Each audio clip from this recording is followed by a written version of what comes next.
Good morning, everyone, and Tova. As those are in our shul, but those who are visiting, welcome. And we know that we have, for the last couple of years, we've had our community scholar, Dr. Erica Brown, who's been an unbelievable teacher and inspiration here for our shul and for the whole community.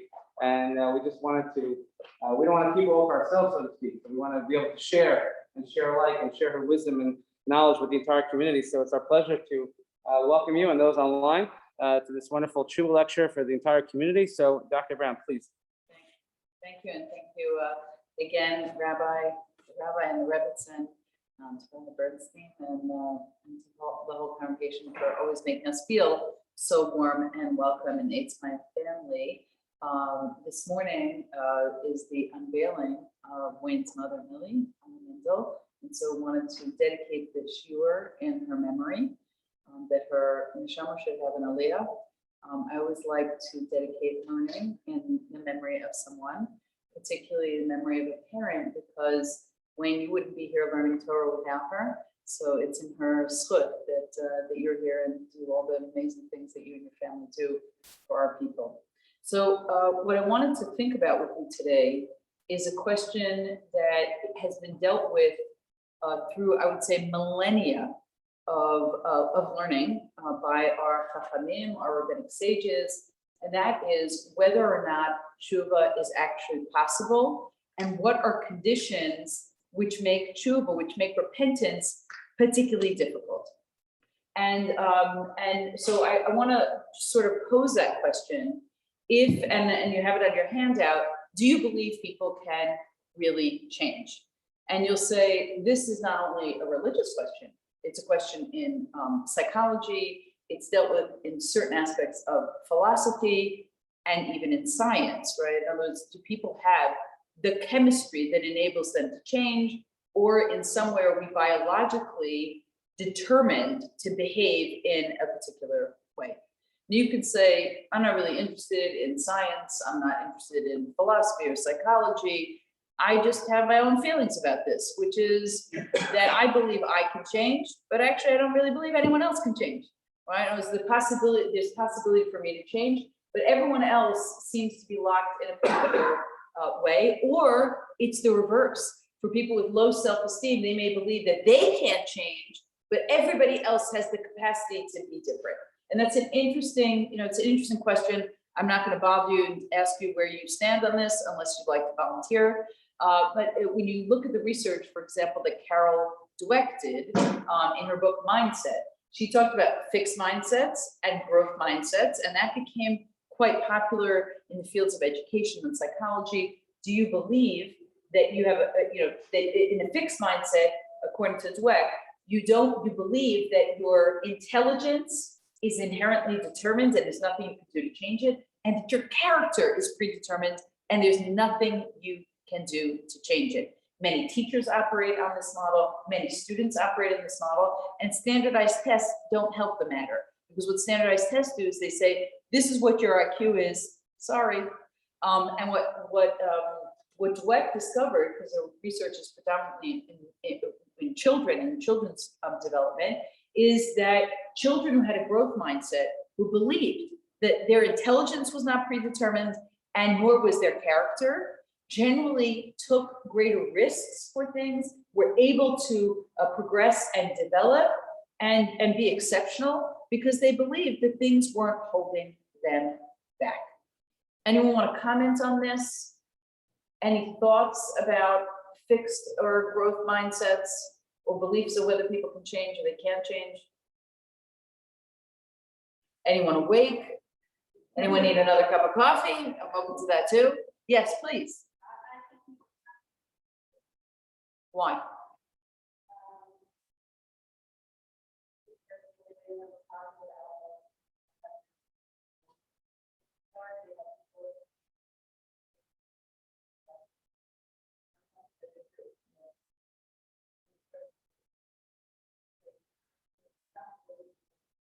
Yeah, so thanks. Like the belief that you have to change because people do change in the world and people do make a difference.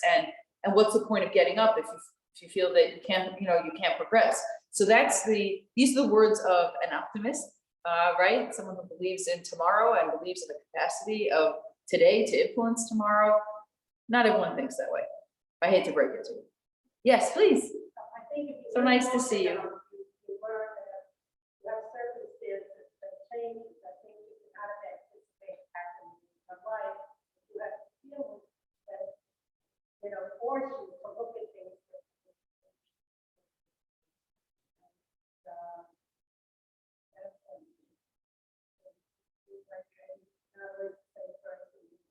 Yeah.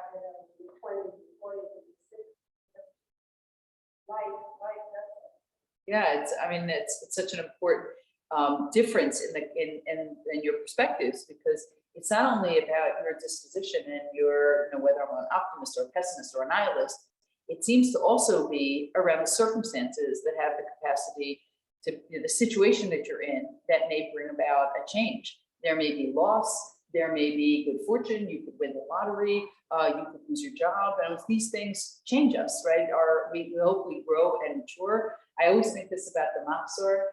Every year we read the same prayers again and again. And some people don't like that because they feel like, oh, I just did this last year, right? Oh, Natata Tokef, how many times do I have to say this? My lifetime. But for me, I think about the world and how the world has changed each year, but also how I have changed. And I'm bringing a new self to the same prayers, and their relevancy changes. One year you think a lot about fire, wildfires, hurricanes. We just had the 20th anniversary of September 11th, how our world changed as a result of those things. And of course, we're living, at least I'll just say this for myself, I think in the period of the most global change I have experienced in my 55 years, right? It's COVID is inherently, it changed the way that we educate people, right, online. It changed aspects of medicine and the delivery of vaccines. It changed perceptions of work, right? We all have to be in the same space to work together. Well, now we discovered that's not necessarily the case. So there are circumstances and situations that will change the world as we know it, and they force change upon us, whether we like it or not. Rabbi, you wanted to say something? So if you put Samantha in a room, she would definitely be pegged as the optimist, the sunny optimist, and I as the pessimist. Well, I think you went into the wrong profession then. It could be optimist. Optimist is a pessimist without experience. So in my experience, there are instances of change, but by and large, in terms of human behavior, I've just seen that people don't change. That's just in my experience and seeing a lot of people in a lot of different situations. And even as our world changes and everything changes, but kind of your approach to one thing is going to be your approach to another thing. And that's just, sadly, that's my view. I wish it were different, but that's my. Who wants to fight the rabbi in this? Yeah, please. I would just say it's two things. The difference between people who are striving to achieve what is expected of them, and those who are striving to achieve what their potential is. And those Take that Musa rabbi. Yeah, well, It's good those message. in the latter category, their horizons are much wider. Yeah. They're not locked into something. If I can venture into this, I think the whole civil rights movement is based on this concept that you're not locked into something. You can't do these things. You can only do these things. Whereas, people say, So "Oh, many I aspects can of achieve anything." right, in the evolution of law itself, right? We hope, we believe that there is some kind of advancement and progress, right? And I think it's interesting to say, maybe it's not radical change, maybe it's tweaking here and there, but I certainly, if you've spoken to Bali Teshuva, their worlds change dramatically. I'm very, very interested in this. The day that you made a decision to change things, right? And I interviewed a whole lot of people.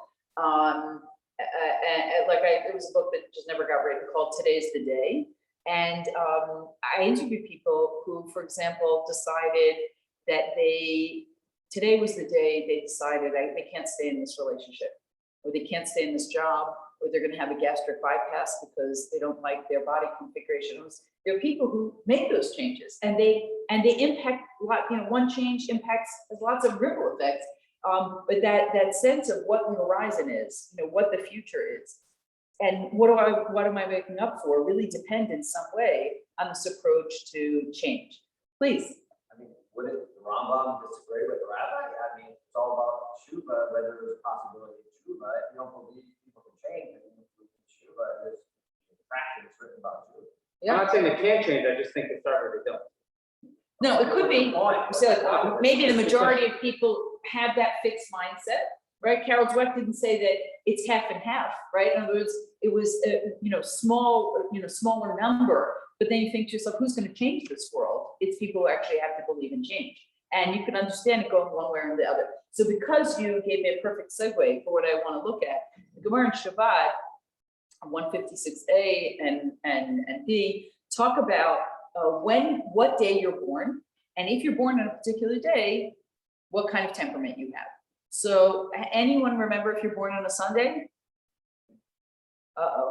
Anyway, the Gemara talks about being born on a Sunday, and that you're going to have a particular nature, a particularly, I would say, lack of self-discipline, and the Gemara discusses what that means. And then Rav Ashi says, Rav Ashi, very famous sage, says, wait a minute, I was born on a Sunday, right? So imagine you're listening to this argument, you're born on a Sunday, this is the way you are, and it goes, I was born on a Sunday. And then he said, I was born on a Sunday, and Bar Kusta was born on a Sunday, right? Habianan b'chad b'shabbat. We're both born on the Sunday. Anu melech v'hu have resh ganvei, right? I am a king, right? Ana melech, meaning I head a yeshiva, and he is also a leader, but he's a leader of ganavim. He's a leader of thieves. So if someone throws out this idea, if you're born on a Sunday, this is where you're going to be. Rav Ashi says, wait a minute, I was born on a Sunday, and look what I do. And another guy was born on a Sunday, so I'm not sure that theory works. And then, of course, the ones who are trying to justify, if you're born on a Sunday, this is the way that it's going to be, says, well, here's how it goes. Either you're one extreme, you're all good, or you're all bad. And the Gemara continues and says, what if you're born on a Monday, right? And if you're born on a Monday, anyone born on a Monday? The two of you, what a couple. Then you're going to be angry, right? Because on Monday, Yishum D'il Pilge Be Maya, that the waters were divided on a Monday, so it must be that you'll be divided, right? Now, of course, then you understand, then the rabbis are going to say, yeah, but wait a minute, I was born on a Monday. So this goes on for pages. They're having a great time here. What? It's like reading the astrology. Correct. And in fact, that's exactly where this Gemara goes into the zodiac. If you were born under certain stars, and right, and the Gemara continues in this life, like trying to determine temperaments this way. I say that because the Rambam does something very, very interesting in Hilchot Teshuva. He begins and he says, everyone has the capacity to change. Everyone has the capacity to repent. But he says there are things that are going to get in the way of repentance, right? And he says, the 24 things that are just going to get in the way of tshuva.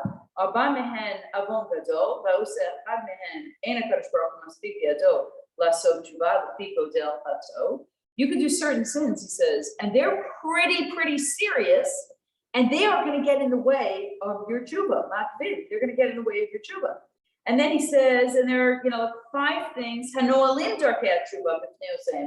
just going to be like a lock in front of the door, right? They're just going to make things hard for you. And then he discusses what they are. I'm not going to go through all of them, but I do want to go through 1 or 2 of them. Haporish minat tzibor. If you separate yourself from the community, it doesn't mean tshuva is impossible. It just means it's harder. Why? Because you made a decision that you aren't going to be with people who will make you better, right? And how does a community make you better? I know this may be obvious, but let's just say it. How does a community make you better? How does this community make you better? Your responsibility towards one another. Your responsibility towards one another. What else? Yes, please. You have a certain standard to live up to. Like the average person in the community is a nice person. So your less likely to, I guess, maybe that. The average person confused, that person, you're less likely to veer off the path when you're with a group of people. Yeah, and there's also, as you pointed out, there are expectations in a community of what a good person or what a good Jew looks like. And even though we may not hit that, that may be aspirational for us, there is an expectation and a taboo and certain boundaries connected to that. And the enforcement by the community, which can be, by the way, really difficult for people, right? It's difficult to live in a community where there are high expectations and where sometimes you don't want to conform, and that conforming and that convention can limit you. But at the same time, it creates a standard by which we measure ourselves. We live in a country, and particularly at a time right now, where there are expectations of what we need to do for each other's community. And there are people who say, in a medical sense, people say, like, that boundary doesn't suit me, right? I need to be my own person. So many of the arguments that we've experienced over the past, I would say, the past many years, let's say 5-6 years in the world of politics, have to do with how much government can control, how much do we need to conform to certain societal norms, and how much the individual can exercise certain rights. We're watching what's going on in Israel, certainly from a medical standpoint, where you have a coordinated health system, where you have certain communitarian expectations of what our obligations are to each other. That's not the American way. And the American way has protected many individual freedoms, but also created environments where I'm okay, you're okay, and you can do whatever you want. And without any consequences, but that we know that there are consequences because we live with each other and we live in proximity to each other geographically and psychically. So I think these notions for Orthodox Jews and for the Amish, for Christians, for people who live within certain tight systems that make ethical demands, there is a sense that we don't live alone.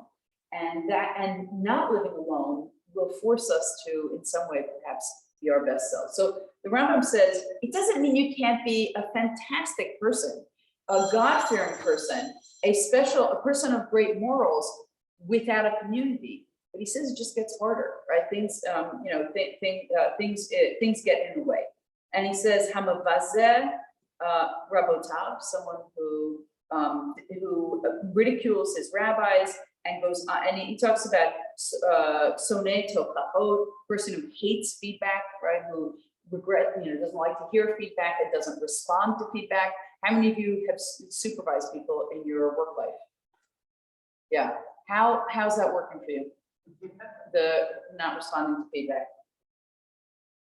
Anyone? It's awful. It's amazing.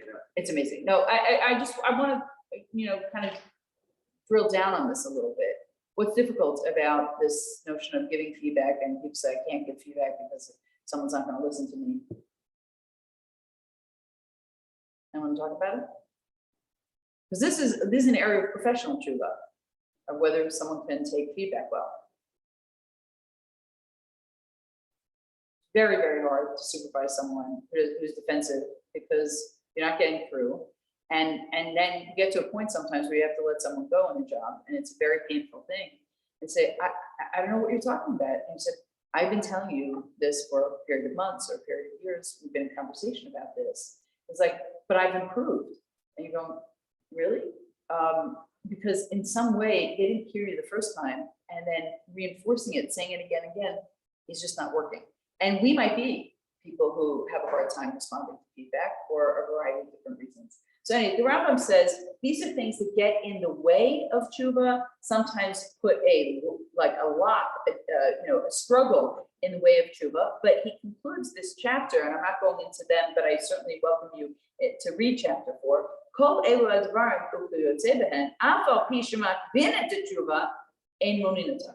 Because even though these things make it harder, right? I separate myself from a community. I ridicule rabbis. I make fun of mitzvot. All these kind of. I hate being corrected. He says these get in the way of tshuva. Ein moninota.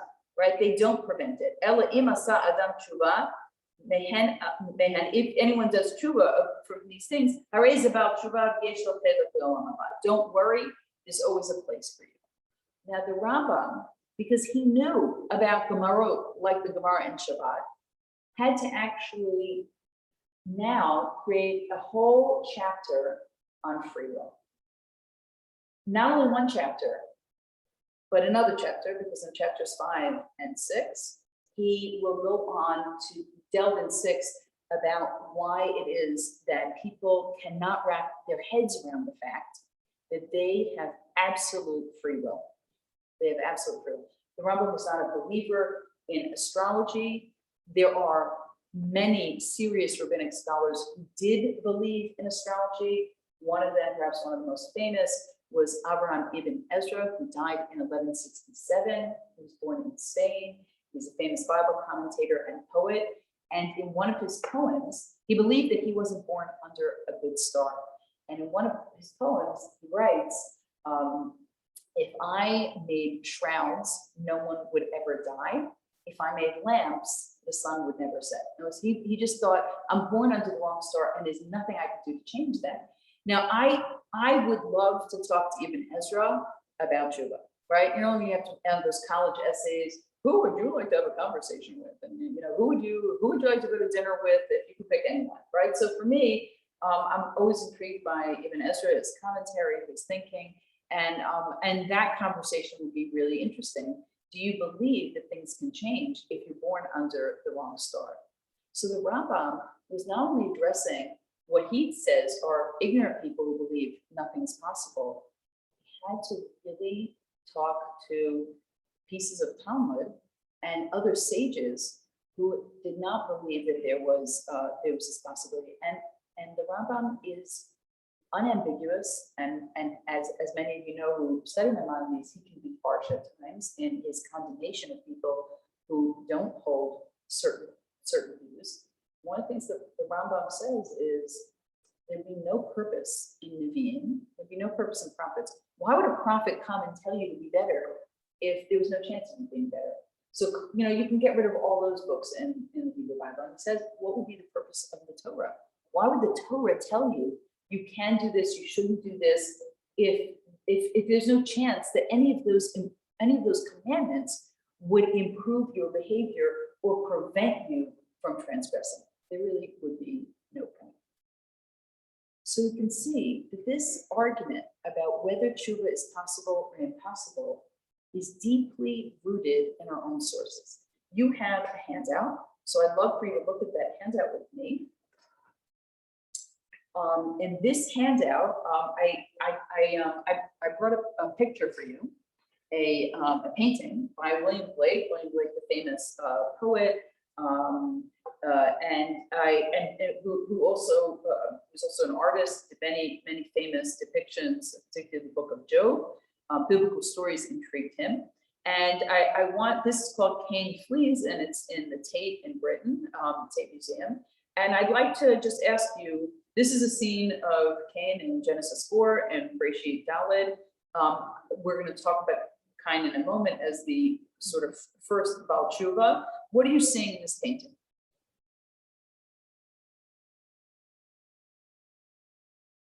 What are you seeing? Yeah, please. In Abel, so you have Abel who's dead, and I think this was the father of Adam behind him. King flees with the grave right there. And the son, then there's some God's community behind him. They're barren, and it's a huge barren, and have the son that's burning. So I don't know, there might be implications here. The underworld. With his absolute terror. So they both are terrified, but this is a mourning. She's mourning, and you know, Adam. I believe it's Adam. I don't think it would be God. You know, I think because they're so close to each other. But this sense of fear, of terror, is both. But there's a contrast between going to go to. Like say that way. Yeah, so he's running. There's a lot of movement in this. It almost feels like he's going to run straight out of this painting, right? Cain is pulling his hair. I love the way that you describe the sense of maybe, you know, Gehenna, purgatory is sort of pursuing him, this redness, this fire. If you look, Chava, whose face you cannot see, is mourning her son. And Adam, look at when you're looking at paintings of Tanakh or even mythology, when you can't put word bubbles, what you pay attention to are the hands, the eyes, the mouth, and the feet, because those are doing the main communication. You see, like, Adam is like, you know, holding back. He doesn't understand perhaps what his son is going through, the sort of cryptic and painful way in which Cain is processing all this. This is a very dark painting. You notice all the black there. Is there a Tanakh here? Sorry, that's pretty. Yeah, it's how much better. Yes, Rabbi. So obviously they hit the gym here. They're pretty buff, but you only notice that because nobody's wearing any clothing. Right. Have they been stripped of their humanity? Have they? Well, I mean, this is post clothing. yes, this is post clothing. So like, what's going on? This is post clothing, and I think that what Blake wanted to communicate, although I certainly don't know, because like Ibn Ezra, I haven't talked to him either. There is a sense of the rawness of the human condition here, and the violence of the human condition. When you, if you look at, for example, Titian's Cain and Abel, it's also very, very muscular. It's like sort of communicating. These were men in a tussle, and that Cain was the stronger of them, who could overpower his brother. Anything else you're noticing in this painting? Yeah. I think this is the first death that is recorded in Torah. Correct. And so humanity had never had, I mean, we think about that all the time, but humanity had never Experienced death. think about it. Correct. And all of a sudden they're confronted. Right. I mean, think about when you were little and the notion of death first came to you, right? When you talk to someone who's little, who loses someone, a grandparent, where is that person? You say, well, that person is in Shamayim, that person is in heaven. That's not really a location for someone, right? So they really don't have a concept of what exactly happens, and that's clear in the text, which we'll see momentarily. So there's a sense of realization, and you know, Cain is in this sort of scream. Any other detail, Chairman?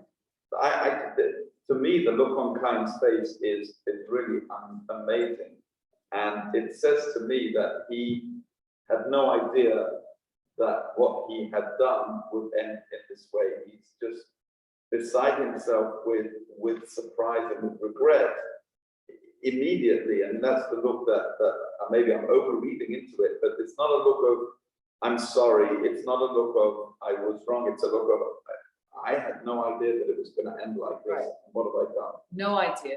What have I done? And I want to, Rabbi Brinson? I was noticing, you had mentioned that Cain was pulling his hair. When I first saw it, I thought he was covering something. In third, that I'm going to go create a post, Yeah. like a sign for Cain. Right. And then you're talking about like a lot of what that sign was, and a lot of it's on his forehead.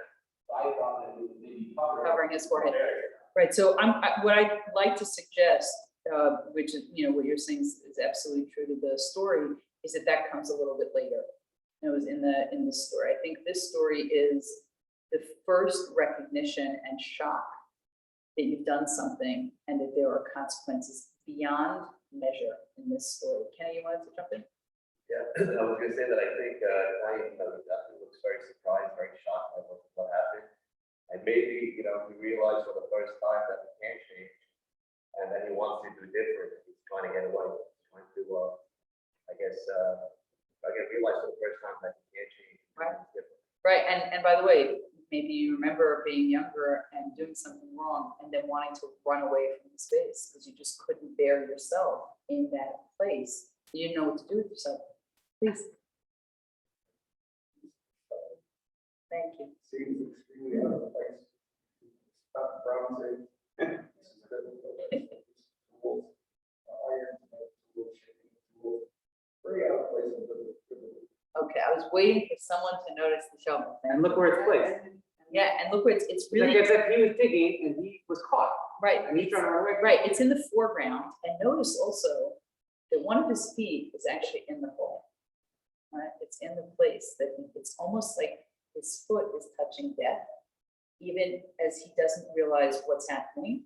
This, by the way, is an amazing rendition of this story because I want to read a little bit of this story to you because I think this is a story that most illustrates the argument that we're about the impossibility of tshuva. So also recall that in this story, Adam and Eve, Adam and Chava, have this child, these children, and then disappear from the narrative. There's no scene of them mourning. This is all a construction in Blake's mind of what he imagines the scene might look like. And so if you're saying, I don't remember Adam and Chava mourning their son, that's because it's not in the text. So what I want to read to you is Cain gets rejected by God. Not only his mincha, his offering, but also he is rejected by God. And then Cain is upset. Vayomer, you don't have this text with you, so just follow along with me if you don't mind. Vayomer Hashem el Cain, lama charala v'lama naflu fanecha. He says, you're feeling angry, you're feeling resentment, you're feeling rejected. What's bothering you? What is going on for you? What is bothering you? V'lama naflu fanecha. One of the things that's fascinating about Hebrew is your face is plural, it's not singular. And the face is ever changing, right? And here he says, why have your faces fallen? It was everything about your physical, your physical, your body, your gesturing is sad, is depressed, is in a posture of descent. Halo im tetiv se'et. If you do good, se'et, you'll be uplifted. Language we have from earlier in Genesis. Don't you recognize, don't you know something about the way that sin operates? It is going to be an ever-present animal ready to pounce at your doorstep. Whenever you open the door, there it is. It says, but you can shut the door on it, right? You control it. You can make a decision for it not, again, like in the Rambam's thinking, there are things that get in the way of tshuva, but you have ultimate control. And what happens at this point? Cain speaks to Hevel. We don't know what he says. There's this is where all the interpreters, the Grashik and others, go a little bit crazy, trying to figure out what it is that was said. And Cain kills Hevel. And God says, where is Hevel, your brother? He doesn't say, what did you do?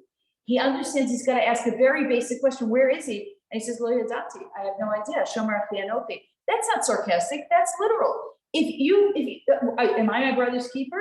Our parents disappeared from this story. No one told us we're responsible for each other. If you don't live in community, if you don't live with others who sort of create standards and expectations, you don't even know what those are. And he punishes this farmer by making him a nava aretz, a wanderer on earth. And Cain actually exacerbates his sense of the consequences when he realizes what's going on here. He says, I killed my brother so I could get closer to you, God. I didn't realize that in killing my brother, that you would think you'd be repulsed by me, that you'd be distant from me. I did this on an incorrect an incorrect assumption. But more than that, remember what God says, if you do good, say you'll be uplifted. Cain has an unbelievable recognition here. When he understands that he has killed his brother, God says, you know where your brother is? You say, I don't know.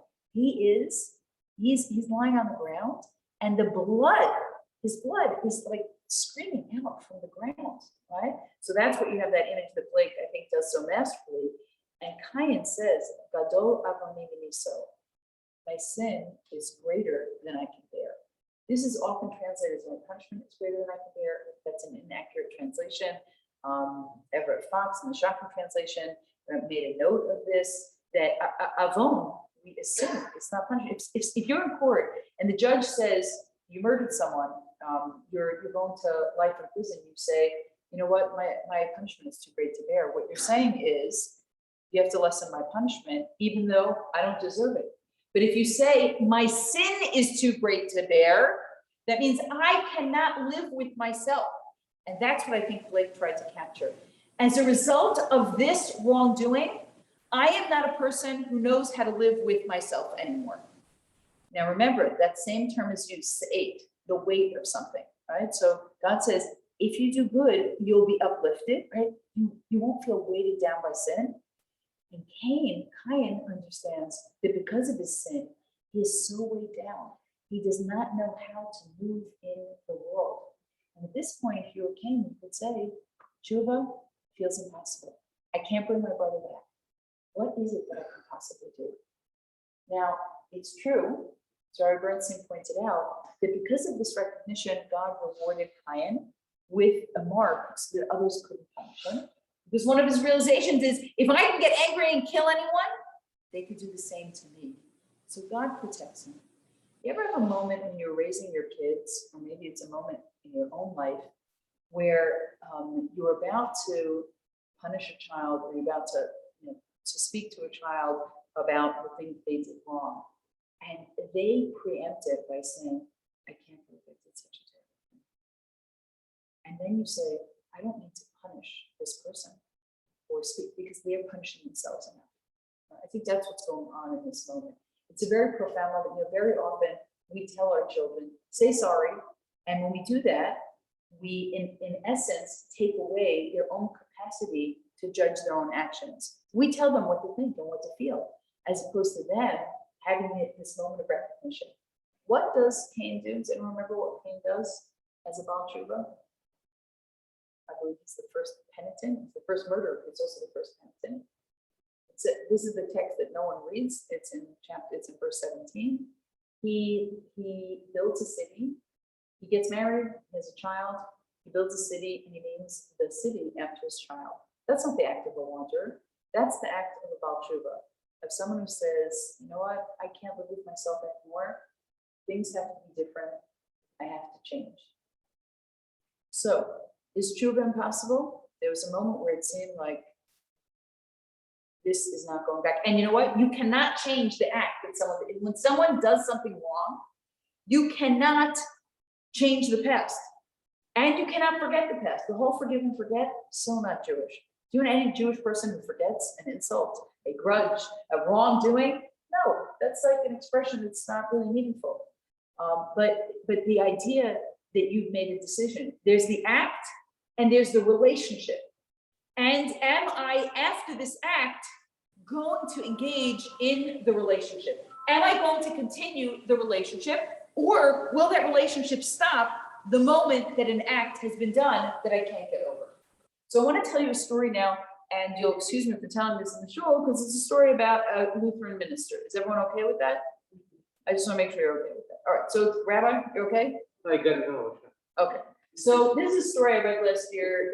It's a story I think a lot about during COVID. We're still there. COVID took away many events and special occasions for us, right? There were graduations and weddings, and it just, funerals where people could not attend. My own teacher, Rabbi Sachs, it was such a hard thing to watch his funeral online with only a few people who were there at the cemetery, because the whole world should have been there, right? So there are these moments where we've experienced this mountain of disappointments. Now, if you didn't have a major disappointment, but you had a lot of minor disappointments, you think, who am I to get upset about the ways in which I've been disappointed? Because look what this person lost. And we denied ourselves a recognition of our own small losses as a result. So this Lutheran minister is named Nadia Bowles-Weber. She is covered in tattoos. She came to her clergy role late in life. She's written 2 memoirs, and one of them is called An Accidental Saint. She runs, this is crazy, she runs a church in Denver, Colorado called the House for All Sinners and Saints. I don't know if there's 2 doors and you pick where you go. I don't know, but it's an epic name for a church. And she tells this story about herself. When a new member joins her church, she interviews them. And part of her interview is this: before you become a member here, I want you to know that I'm going to disappoint you. and this church is in a disappointment. So I want to know right now, before we continue our relationship, if you will remain a member after the disappointment happens, which I wish we did this in all Jewish organizations. If we were able to say, I just want you to know, this school / shul / JCC, whatever it is, I just want you to know, we're going to disappoint you because that is the nature of human life, the human condition. We are flawed, we make mistakes, and we're going to hurt people. And we want to know, are you mature enough to stay in this relationship after this forgiveness, after this hurt? Are you still here?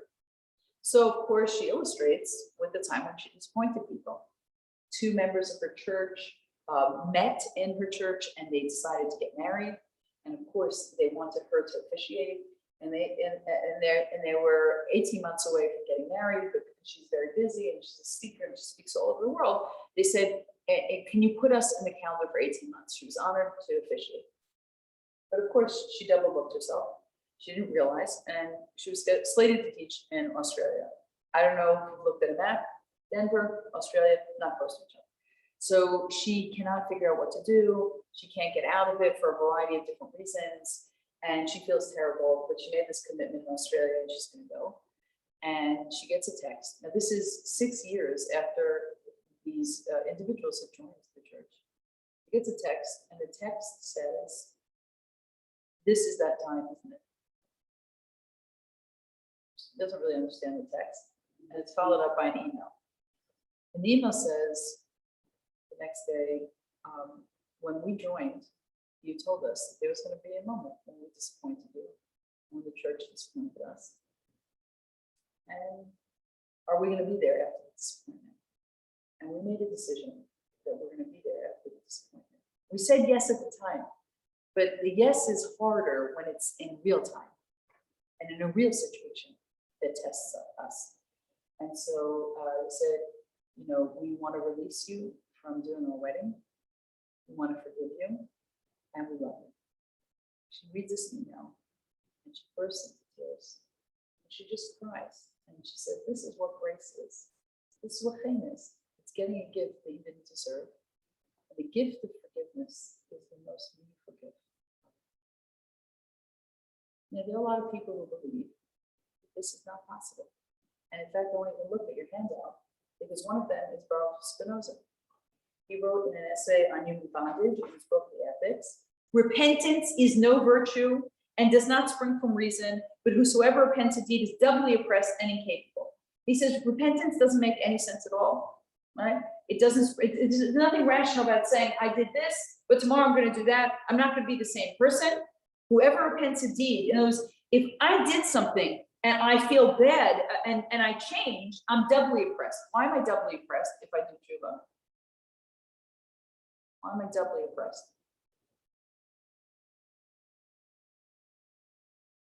Because not only did I do the wrong, but now as I regret the wrong, I've created another level of oppression, right? If you feel remorse about anything you did, and who in this room does not, I'll just speak for myself, then when I review the thing that I did wrong, even if I've changed, it oppresses me. Spinoza didn't like that oppression. Right? He felt like, what do you need that oppression for, right? Then you're doubly oppressed by the act and all the remorse and regret that comes with the act. But actually, we want you to feel that remorse. The Rambam in Hilchot Tshuva talks about the importance of remorse as an aspect and a trigger to actual change. So now we're going to do a little Gemara. It's from the Yerushalmi in Makot. As you'll notice, which is so often the case in translation, the Hebrew is brief, but the English is long. Shalula chachma chote ma ansho.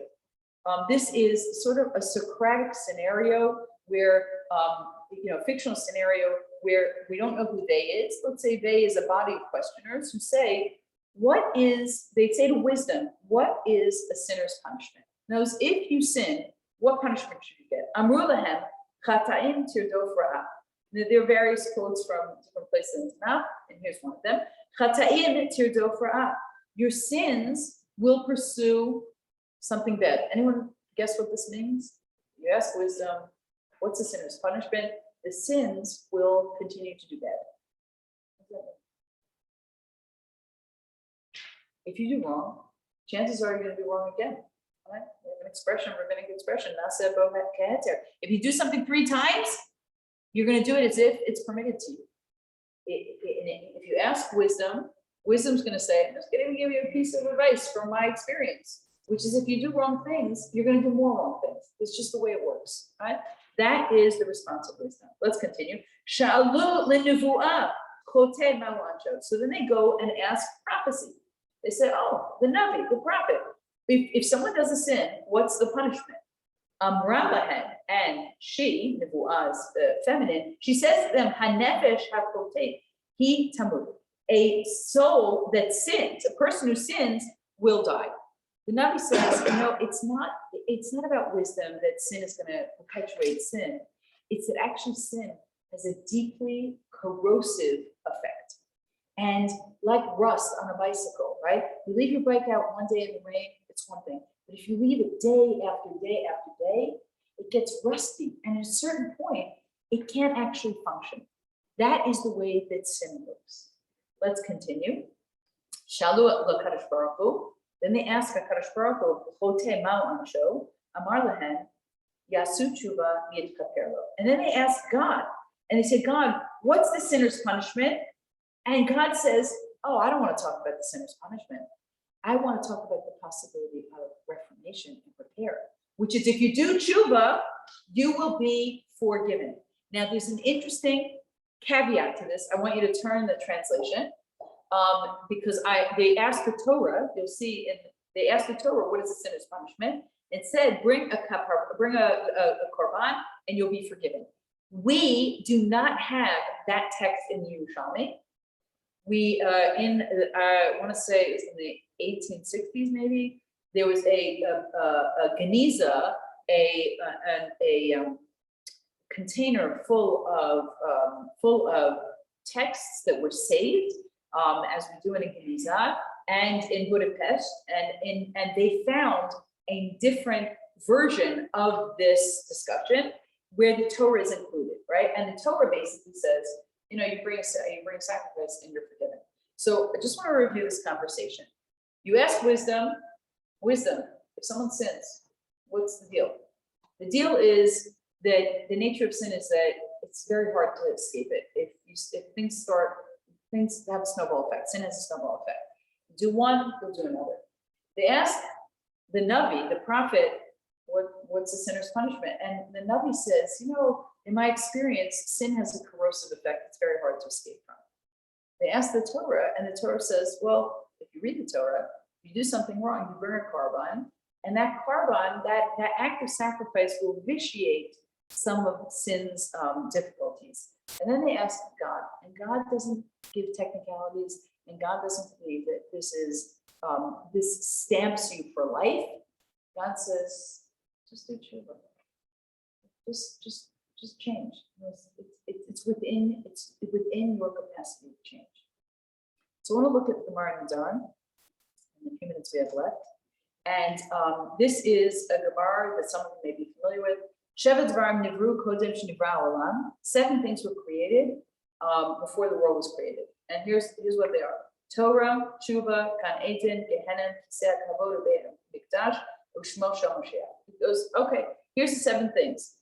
Torah, Tshuva, right? The Garden of Eden, Gehenna, throne of glory, temple, the name of the Messiah, right? And there's various sources that are provided for this. What does this mean that there are 7 things that are created before the world was created? Why this list? It's a very odd list. There's a different listing in Pirkei Avot of 10 things that were created before the world was created, but this is this Gemara. Any thoughts on this?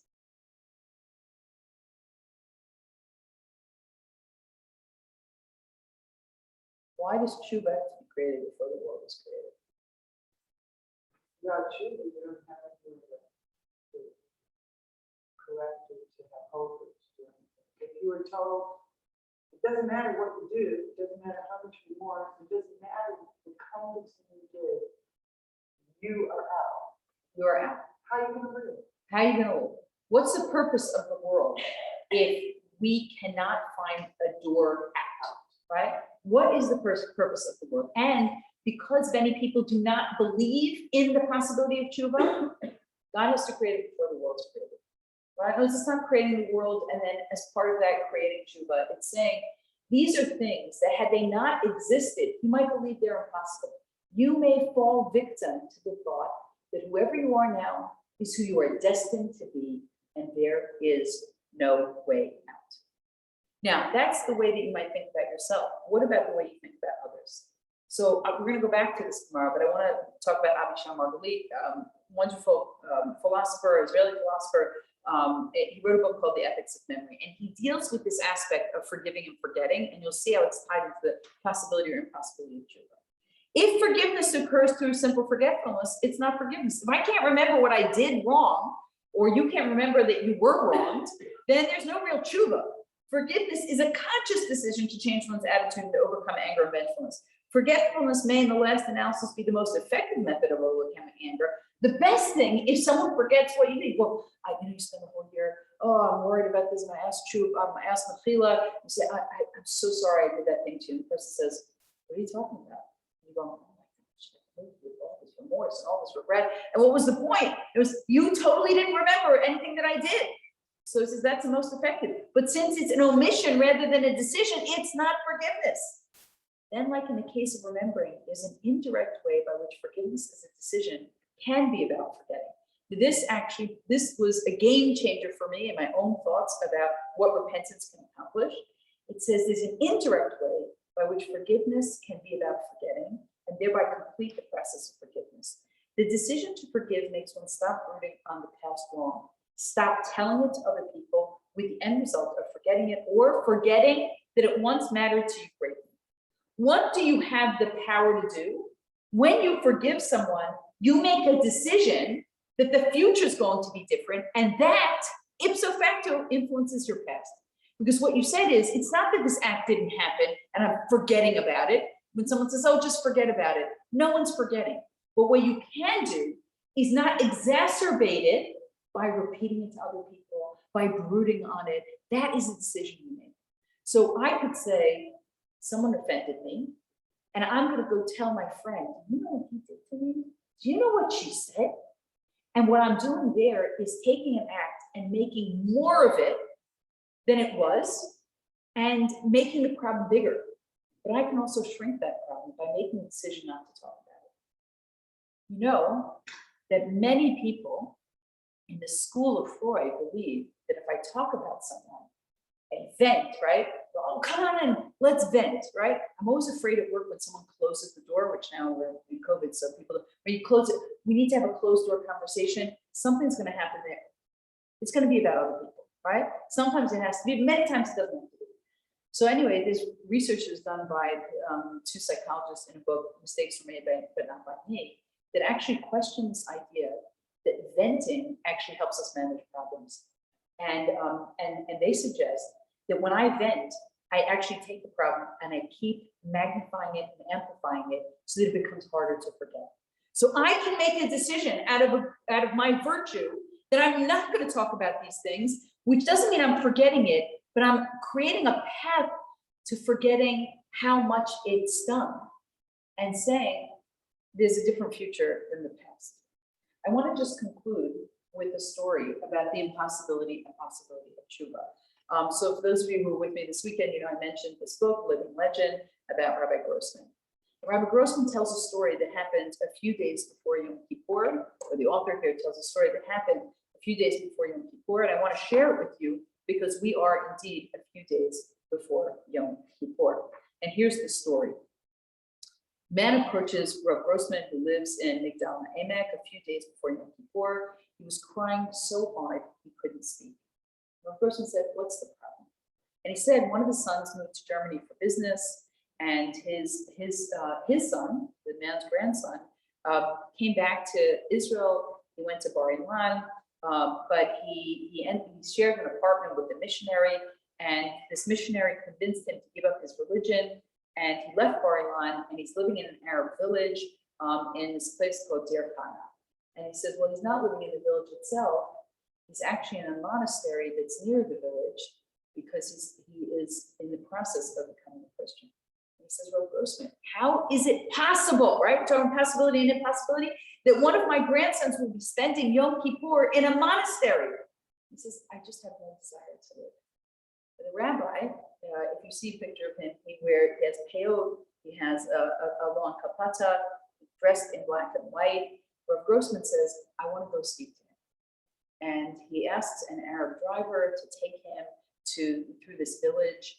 And it says, Rav Grossman said, can I have, before we go, can you give me some time in a room?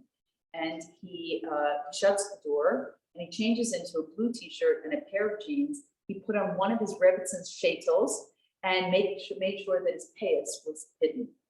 They go 20 minutes up the mountain.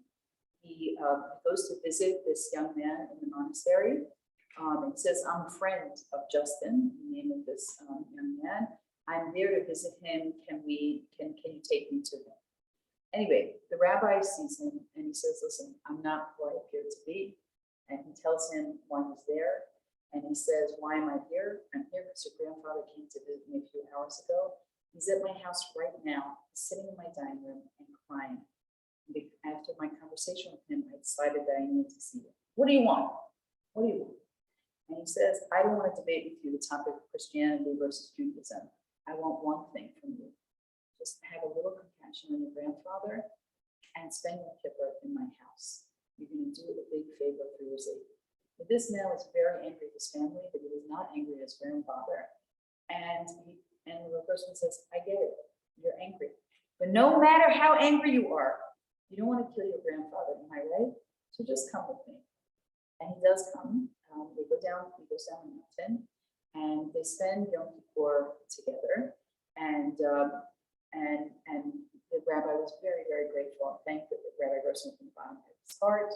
And they spent some time after Yom Kippur together.